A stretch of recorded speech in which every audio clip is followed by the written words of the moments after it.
बिस्मिल्लाहिर्रहमानिर्रहीम। अस्सलाम वालेकुम नाजरीन, मैं हूं जीएम जमाली और आप देख रहे हैं डिजिटल के सबसे बड़े चैनल न्यूज़ पाकिस्तान का प्रोग्राम ए टू जी।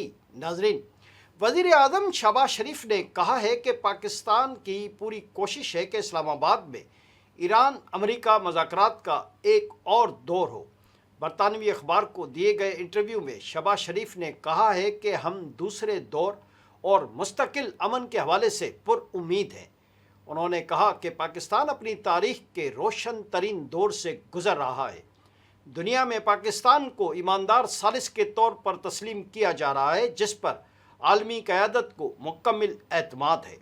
वज़ीर आज़म ने मज़ीद कहा कि 24 करोड़ पाकिस्तानियों की तरह मुझे भी पाकिस्तानी होने पर फ़ख्र है। इस मौके पर वज़ीर आज़म शहबाज शरीफ ने मुज़ाकरात में फील्ड मार्शल सैयद आसिम मुनीर और वज़ीर ख़ारजा इसहाक़ डार के किरदार की भी तारीफ़ की। उन्होंने अफ़गानिस्तान से जंग के सवाल पर कहा कि हमने काबुल से सिर्फ़ एक दरख्वास्त की थी कि ये ज़मानत दें कि दहशत गर्द ग्रोहों को अफ़गान सरज़मीन इस्तेमाल करने की इजाज़त नहीं दी जाएगी। वज़ीर आज़म ने यह भी कहा कि पाक भारत जंग में अगर सदर डोनाल्ड ट्रंप मदाखलत न करते तो दुनिया जनूबी एशिया में बड़ी तबाही देख सकती थी और शायद कोई ज़िंदा न बचता जो बता सकता कि क्या हुआ।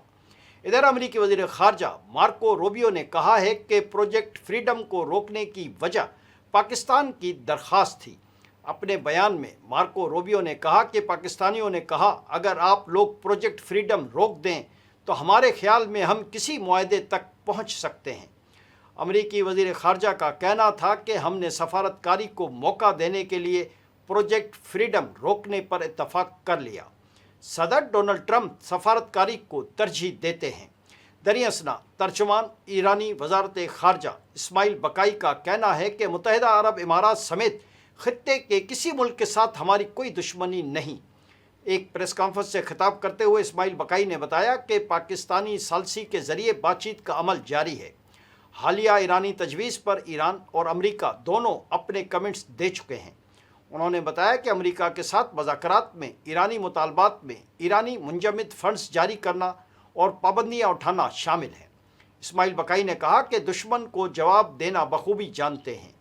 अमेरिका जान चुका है कि वो धमकियों और इक़्तिसादी दबाव से ईरान को अपने हुकूक के हुसूल से नहीं रोक सकता।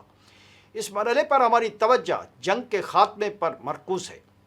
उन्होंने मज़ीद कहा कि ईरानी और ओमानी टेक्निकी टीमों ने गुज़िश्ता हफ्ते ओमान में मुलाकात की।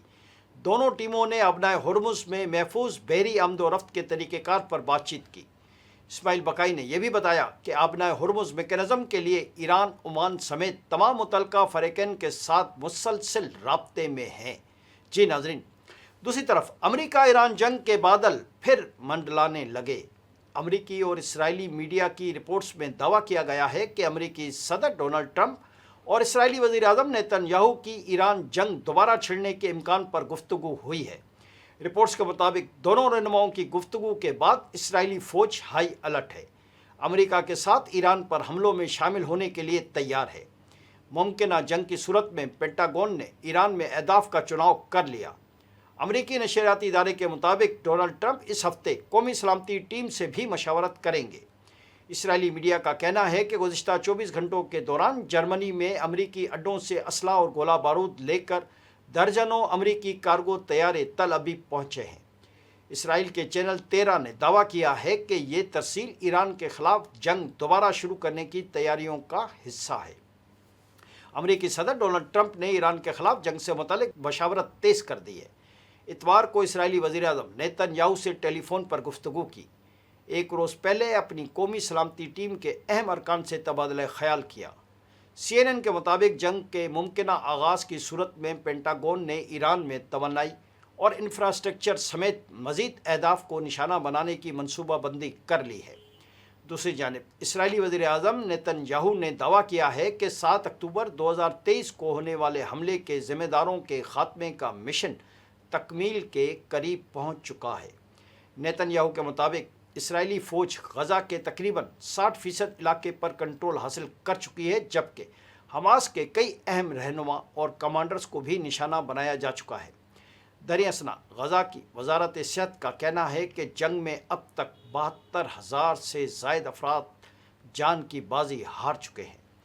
वाज़ेह है कि गजा में जारी जंग और इसराइली कार्रवाइयों के बायस इंसानी बहरान मज़ीद संगीन होता जा रहा है। इधर आलमी मंडी में खाम तेल की कीमतों में 3% तक इजाफा रिकॉर्ड किया गया। मार्केट रिपोर्ट के मुताबिक ब्रेंट खाम तेल $111 फ़ी बैरल तक फ़रोख्त हुआ, जबकि WTI और UAE मरहन खाम तेल की कीमत $108 फ़ी बैरल रिकॉर्ड की गई। माहिरीन के मुताबिक मशरिक़ वस्ता में बढ़ती जोग्राफियाई कशीदगी, सप्लाई से मुतल्लिक़ खदशात और आलमी तलब में इजाफे के बायस तेल की कीमतों में तेज़ी देखी जा रही है। जी नाज़रीन, एक और अहम खबर आपसे शेयर करें कि अमेरिका में ईसाई सेवियत की तहरीक को मुस्तकबिल में बड़े चैलेंजेस का सामना हो सकता है, क्योंकि नौजवान कदामत पसंद और इंजील को मानने वाले ईसाइयों में इसराइल की हिमायत तेज़ी से कम हो रही है। अल जज़ीरा में शाया की गई खुसूसी रिपोर्ट में दावा किया गया है कि अमरीकी नौजवानों को गजा जंग और ईरान तनाज़े ने यहूदियों और इसराइल से मज़ीद दूर कर दिया है। 1990 की दहाई में ईसाई सेवियत को ज़वाल पजीर करार दिया गया था, लेकिन बाद में ये तहरीक अमरीकी सियासत में इंतहाई ताकतवर बनकर उभरी थी। इस तहरीक ने रिपब्लिकन सियासत, इराक जंग और इसराइल की गैर मशरूत हिमायत में अहम किरदार अदा किया था। आज भी उसके करोड़ों हामी मौजूद हैं, ख़ास तौर पर अमेरिका के बाइबल बेल्ट इलाकों में। अल जज़ीरा के मुताबिक हालिया सर्वेस में सामने आया है कि नौजवान ईसाइयों में इसराइल के लिए हिमायत नुमाया हद तक घट चुकी है। 2021 के एक सर्वे में सिर्फ 33.6% नौजवान ईसाइयों ने इसराइल की हिमायत की थी। माहिरीन की राय के मुताबिक अमरीकी नौजवान नस्ल अब इसराइल को मजहबी पेशगोइयों के बजाय इंसानी हुकूक और समाजी इंसाफ के तनाजुर में देख रही है। अल जज़ीरा ने रिपोर्ट में बताया है कि एक तहकीक के मुताबिक नौजवान ईसाइयों में कबलस हजार साल अकीदा भी कमज़ोर हो रहा है, जिसके तहत इसराइल की हिमायत को हज़रत ईसा की वापसी और आखिरी ज़माने की पेशगोइयों से जोड़ा जाता है। 2011 में इस अकीदे के हामी 65% थे, जबकि 2021 में ये शरह सिर्फ 21% रह गई थी। रिपोर्ट के मुताबिक इसके बावजूद ईसाई सेवनी तंजीमें अब भी माली और सियासी तौर पर मजबूत हैं। सिर्फ 36 बड़ी तंजीमों की सालाना आमदन तकरीबन $2.8 अरब तक पहुंच चुकी है। इन तंजीमों ने ईरान पर पाबंदियों, इसराइल के लिए अरबों डॉलर इमदाद और मशरिक़ वस्ता की पॉलिसियों पर असरअंदाज होने के लिए भरपूर लॉबिंग की। अल जज़ीरा की रिपोर्ट के मुताबिक इस तहरीक के असर वसूख में फौरी तौर पर बड़ी कमी का इम्कान नहीं, ताहम तवील मुद्दत में नौजवान नस्ल के बदलते नज़रियात सेवनियत की बुनियादों को कमज़ोर कर सकते हैं। इसराइल भी इस रुझान से परेशान है और अमरीकी नौजवानों और गिरजा घरों में अपनी हिमायत बरकरार रखने के लिए बड़े पैमाने पर मुहिम्मात चला रहा है। आज के लिए इतना ही। अगले प्रोग्राम तक के लिए अपने मेज़बान जी एम जमाली को इजाज़त दीजिए। अल्लाह हाफ़िज़।